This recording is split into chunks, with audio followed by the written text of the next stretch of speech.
kids, comics. The Red Bronze Age babe here, yakking about our comic book collection, and today talking about comic book frames and self-slab systems. I have been kind of on a tear recently in an effort to better display some of my favorite books and also protect some of the books that are maybe a little more valuable, but mostly books I just really love. I have tried several framing and self-slabbing systems. One of them is this, sorry about this, and hey, look, broken wrist. This system I think most people are familiar with. It's, I can't remember what the name of it is, but it has those magnetic top things and that really ugly hole that you can nail into your wall and then hang this up. The only reason I like it is because it handles easily these 100-page giant books.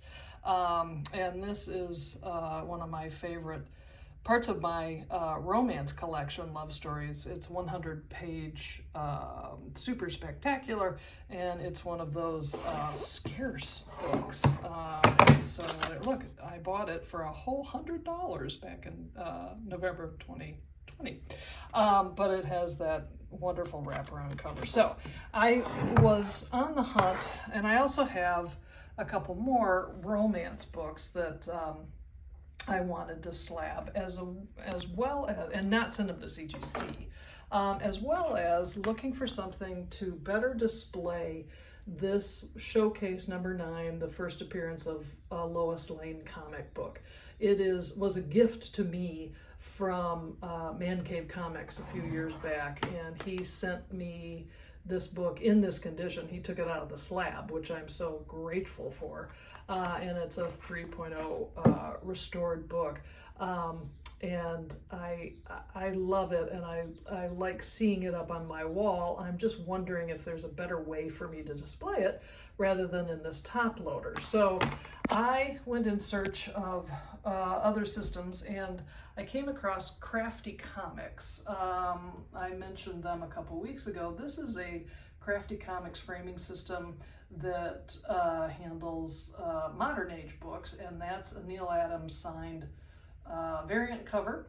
And I included the pencil that came with this book when I bought it from the Neal Adams folks, because they said that's the pencil that Neal Adams used. So hey, so I thought, I really like the way that looks, so I'll root around more on the Crafty Comics site. And what they thought I'd try are these. This is, I just think it's called their X-Slab. They claim that it handles Golden Age, Silver Age, and Bronze Age books, as well as thicker 64 or 100-page books. So I'm like, well, that's what I'm looking for. And I thought perhaps that would solve my problem with the Lois Lane book, because, well, if something can take a Golden Age book, even this has kind of gotten a little flabby because of its age. Well, maybe it'll fit in one of those.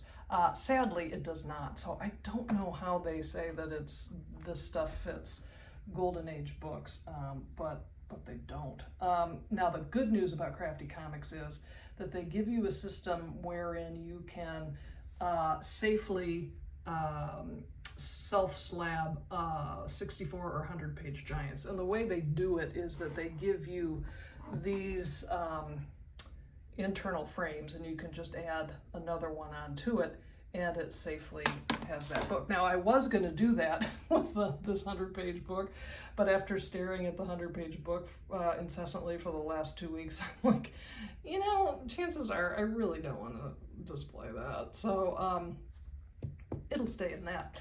So instead, I put this, I just used one little spacer, and I have this Batman number 252, which is a high-grade raw book of a one of my all-time favorite books from my childhood. I remember buying the original off the spinner rack at Mills Pharmacy. So, and I've always loved the cover. And so it's time that came out and showed its pretty face. So in any event, these other books are, I used Gator Guard, and I really like them. They